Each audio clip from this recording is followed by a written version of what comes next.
all, welcome to XandY Learning. Recently release ചെയ്തിട്ടുള്ള ഒരു movie നിങ്ങൾ എല്ലാവരും കേട്ടിട്ടുണ്ടായിരിക്കും, ഓപ്പൻഹൈമർ എന്ന് പറയുന്ന മൂവി. വളരെ ഫേമസ് ആയിട്ടുള്ള ക്രിസ്റ്റഫർ നോളൻ ഡയറക്റ്റ് ചെയ്തിട്ടുള്ള സിനിമയാണ്. നിങ്ങൾ എത്ര ആളുകൾ കണ്ടു എന്നുള്ളത് കമൻറ്റിൽ പറയണം. സോ 1945 ഓഗസ്റ്റിൽ അമേരിക്ക ജപ്പാനിൽ ഹിരോഷിമ നാഗസാക്കി എന്ന് പറയുന്ന സ്ഥലങ്ങളിൽ ആറ്റം ബോംബ് ഡ്രോപ്പ് ചെയ്യുകയും അതിൻ്റെ ഭാഗമായിട്ട് വേൾഡ് വാർ 2 തന്നെ എൻഡ് ആവുകയും ചെയ്തു. അപ്പോൾ ഈ ഒരു ആറ്റം ബോംബിൻ്റെ പിന്നിൽ വർക്ക് ചെയ്തിട്ടുള്ള വളരെ ഫേമസ് ആയിട്ടുള്ള സയൻറ്റിസ്റ്റാണ് ഓപ്പൻഹൈമർ. അദ്ദേഹത്തിൻ്റെ സ്റ്റോറിയാണ് ഈ ഒരു സിനിമയിൽ പറയുന്നത്. അദ്ദേഹത്തിൻ്റെ ലൈഫ് സ്റ്റോറിയാണ് ഈ സിനിമയിൽ പറയുന്നത്.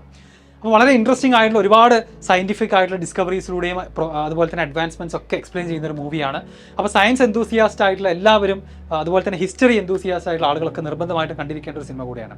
ഓക്കെ, അപ്പോൾ എന്തായിരുന്നു ഓപ്പൻഹൈമർ വർക്ക് ചെയ്തിട്ടുള്ള ഈ ഒരു ആറ്റം ബോംബ് എന്ന് പറയുന്നത്? എങ്ങനെയാണ് അത് ഇത്രയും എക്സ്പ്ലോസീവായി ഇത്രയും 2 ലക്ഷത്തിൽ കൂടുതൽ ആളുകളുടെ മരണത്തിൽ വരെ എൻഡ് ചെയ്തൊരു ഇവൻ്റായിട്ട് അത് മാറിയത്? അതായത് നമ്മൾ വേൾഡ് വാർ സ്റ്റാർട്ട് ചെയ്ത സമയത്ത് വേൾഡ് വാർ 2ൻ്റെ സ്റ്റാർട്ടിങ്ങിൽ എല്ലാവർക്കും അറിയാം, ജർമ്മനിയാണ് ഏറ്റവും ഡോമിനേറ്റിംഗ് ആയിട്ട് യൂറോപ്പിലെ ഒരുപാട് കൺട്രീസൊക്കെ പിടിച്ചെടുത്തുകൊണ്ടിരുന്നത്. അപ്പോൾ അതിനെതിരെ അമേരിക്കയും ബ്രിട്ടനും ഒക്കെ ടീമായിട്ട് അലൈസ് ആയിക്കൊണ്ട് ഫൈറ്റ് ചെയ്തുകൊണ്ടിരിക്കുകയായിരുന്നു. അപ്പോൾ എല്ലാവരും ഈ ഒരു ഫൈറ്റിങ്ങിൻ്റെ ഇടയ്ക്ക് തന്നെ സയൻറ്റിസ്റ്റുകൾ അന്ന് ഫിസിക്സിലും കെമിസ്ട്രിയിലൊക്കെ വർക്ക് ചെയ്തുകൊണ്ടിരിക്കുന്നുണ്ട്.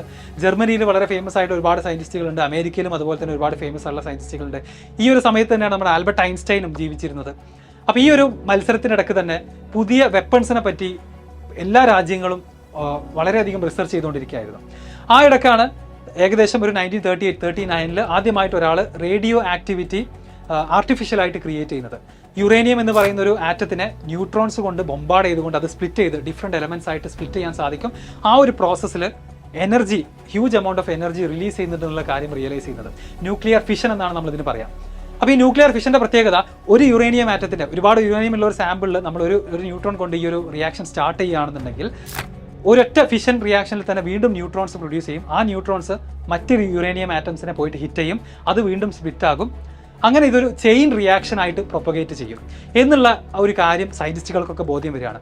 അപ്പോൾ ആക്ച്വലി ഈ ഒരു ചെയിൻ റിയാക്ഷൻ നമുക്കൊരു ബോംബായിട്ട് ഒരു വെപ്പണായിട്ട് യൂസ് ചെയ്യാൻ പറ്റുമെന്ന് ഇമ്മീഡിയറ്റ്ലി റെക്കഗ്നൈസ് ചെയ്യാണ് എല്ലാവരും. അപ്പോൾ ഈ വാർ ഉള്ളത് കൊണ്ട് തന്നെ മറ്റ് രാജ്യക്കാരെ തോൽപ്പിക്കണം എന്നുള്ളൊരു വാശിയോട് കൂടി അമേരിക്കയിൽ ഈ ഒരു പ്രോജക്റ്റ്, മാൻഹാട്ടൻ പ്രോജക്റ്റ് എന്ന് പറയുന്ന പ്രോജക്റ്റിൻ്റെ ഹെഡായിട്ട് വർക്ക് ചെയ്യുന്നത് നമ്മുടെ ഓപ്പൻഹൈമർ എന്ന് പറയുന്ന സയൻറ്റിസ്റ്റാണ്. അദ്ദേഹമാണ് ഒരുപാട് ആളുകളുടെ ഹെൽപ്പോട് കൂടിയിട്ട്, ഒരുപാട് സയൻറ്റിസ്റ്റുകളുടെ കോർഡിനേഷനോട് കൂടിയിട്ട് ആറ്റം ബോംബ് കൺസ്ട്രക്ട് ചെയ്യുന്നത്. ഇതേ സമയത്ത് ജർമ്മനിയിലും എന്ത് ചെയ്യുന്നുണ്ട്, ആറ്റം ബോംബിന് വേണ്ടിയിട്ടുള്ള ന്യൂക്ലിയർ വെപ്പൺസിന് വേണ്ടിയിട്ടുള്ള വർക്ക് അവിടെ നടക്കുന്നുണ്ട്. പക്ഷെ അതിൽ സക്സീഡ് ചെയ്യുന്നത് ഓപ്പൻഹൈമറിൻ്റെ ടീമാണ്. അങ്ങനെയാണ് 2 ആറ്റം ബോംബുകൾ 2 സ്ഥലങ്ങളിൽ, ജപ്പാനിലെ 2 സ്ഥലങ്ങളിൽ ഡ്രോപ്പ് ചെയ്യുന്നതും ലക്ഷക്കണക്കിന് ആളുകളുടെ മരണത്തിൽ അത് എൻഡ് ചെയ്യുന്നതും. അപ്പോൾ ഇതിൽ വളരെ ക്രൂഷ്യൽ ആയിട്ടുള്ള, അല്ലെങ്കിൽ ഈ ഒരു സിനിമയിൽ പറയുന്ന ഒരു വളരെ ഇമ്പോർട്ടൻ്റ് ആയിട്ടുള്ള ഒരു പോയിന്റ് ഉണ്ട്.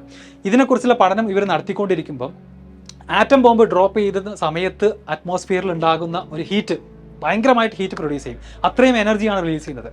ആ ഓവർ ഹീറ്റിങ്ങിൻ്റെ ഭാഗമായിട്ട് there was A small chance, അതായത് അറ്റ്മോസ്ഫിയറിലുള്ള എലമെൻറ്റ്സ് തന്നെ പരസ്പരം സെൽഫ് ഇഗ്നൈറ്റ് ചെയ്തുകൊണ്ട് എൻറ്റയർ വേൾഡ് തന്നെ ഡിസ്ട്രോയ് ചെയ്യപ്പെടാനുള്ള വളരെ ചെറിയൊരു സാധ്യത ഇതിലുണ്ടായിരുന്നു.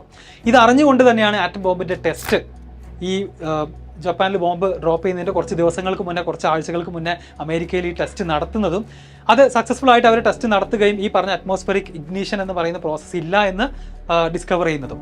വളരെ ചെറിയൊരു ചാൻസ് അപ്പോഴും ഉണ്ടായിരുന്നു. അപ്പം നിങ്ങൾ ആലോചിച്ച് നോക്കുക, അതായത് ആറ്റം ബോംബ് ടെസ്റ്റ് ചെയ്തിട്ട് വേണം ഡ്രോപ്പ് ചെയ്യാൻ. അപ്പോൾ ആ ടെസ്റ്റിംഗ് ഫേസിൽ തന്നെ എൻറ്റയർ വേൾഡ് തന്നെ ഡിസ്ട്രോയ് ചെയ്യപ്പെടാനുള്ള ഒരു ചെറിയൊരു സാധ്യത ഉണ്ടായിരുന്നു.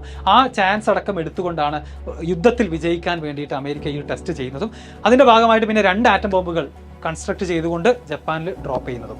അപ്പോൾ ന്യൂക്ലിയർ ഫിഷൻ എന്ന് പറയുന്ന ഒരു പ്രോസസ്സാണ് ആക്ച്വലി ആറ്റം ബോംബ് എന്ന് പറയുന്ന ഈ ഒരു വെപ്പണിൻ്റെ പിന്നിലുള്ള സയൻറ്റിഫിക് പ്രിൻസിപ്പിൾ.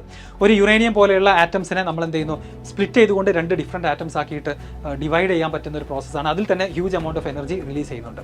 ഈ സിനിമയിൽ തന്നെ ന്യൂക്ലിയർ ഫ്യൂഷൻ എന്ന് പറയുന്ന ഒരു പ്രോസസ്സ് ഉപയോഗിച്ചുകൊണ്ട് ഉണ്ടാക്കാൻ പറ്റുന്ന ഹൈഡ്രജൻ ബോംബിനെ പറ്റിയും ചെറിയ രീതിയിൽ എന്ത് ചെയ്യുന്നുണ്ട്, എക്സ്പ്ലെയിൻ ചെയ്യുന്നുണ്ട്. ആഫ്റ്റർ വേൾഡ് വാർ 2 ഈ ടൈപ്പ് ഓഫ് ന്യൂക്ലിയർ വെപ്പൺസിൻ്റെ കൺസ്ട്രക്ഷനും അതിന് വേണ്ടിയിട്ടുള്ള ടെസ്റ്റിംഗ് ഒക്കെ വീണ്ടും നടന്നിട്ടുണ്ടായിരുന്നു എന്നുള്ളതാണ് നമുക്ക് അറിയാൻ പറ്റുന്ന കാര്യം. ഓക്കെ, അപ്പോൾ വളരെ ഇൻട്രസ്റ്റിംഗ് ആയിട്ടുള്ള, സയൻസ് ഇഷ്ടമുള്ള എല്ലാവരും കണ്ടിരിക്കേണ്ട ഒരു സിനിമയാണ്. അതുപോലെ തന്നെ വേൾഡിലെ വളരെ ഫേമസ് ആയിട്ടുള്ള, മേ ബി നമ്മുടെയൊക്കെ ജീവിതം മാറ്റിമറിച്ച, വേൾഡിൻ്റെ ഹിസ്റ്ററി തന്നെ ഫോർ എവർ ചേഞ്ച് ചെയ്തിട്ടുള്ള ഒരു ഇൻസിഡൻ്റ് ആണ് ഈ ആറ്റം ബോംബ് ഡ്രോപ്പ് ചെയ്തിട്ടുള്ളത്. അപ്പോൾ അതിൻ്റെ പിന്നിൽ പ്രവർത്തിച്ച, അല്ലെങ്കിൽ ഫാദർ ഓഫ് ആറ്റം ബോംബ് എന്നും അറിയപ്പെടുന്ന ഓപ്പൻഹൈമറുടെ സ്റ്റോറിയാണ് ഈ സിനിമയിലുള്ളത്.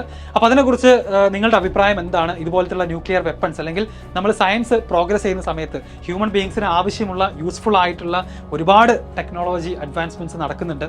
നമ്മുടെയൊക്കെ ലൈഫ് ഈസി ആക്കുന്ന മെഷീൻസും മറ്റ് ഗാഡ്ജറ്റ്സ് ഒക്കെ ഓരോ വർഷവും പുറത്തിറങ്ങുന്നുണ്ട്. അതിൻ്റെ കൂടെ തന്നെ മിലിറ്ററിക്ക് ആവശ്യമായിട്ടുള്ള പല വെപ്പൺസും പല കാര്യങ്ങളും പാരലലി കൺസ്ട്രക്ട് ചെയ്യുന്നുണ്ട്. അപ്പോൾ ഇതിനെക്കുറിച്ചുള്ള നിങ്ങളുടെ ഒപ്പീനിയൻ എന്താണെന്നുള്ളത് വീഡിയോയിൽ അറിയിക്കണം. ആൻഡ് ഈ ഒരു സിനിമ കണ്ട ആളുകൾക്ക് ആ സിനിമ കണ്ടപ്പോൾ എന്ത് തോന്നി എന്നുള്ളതും നമ്മുടെ കമൻറ്റ് സെക്ഷനിൽ അറിയിക്കണം.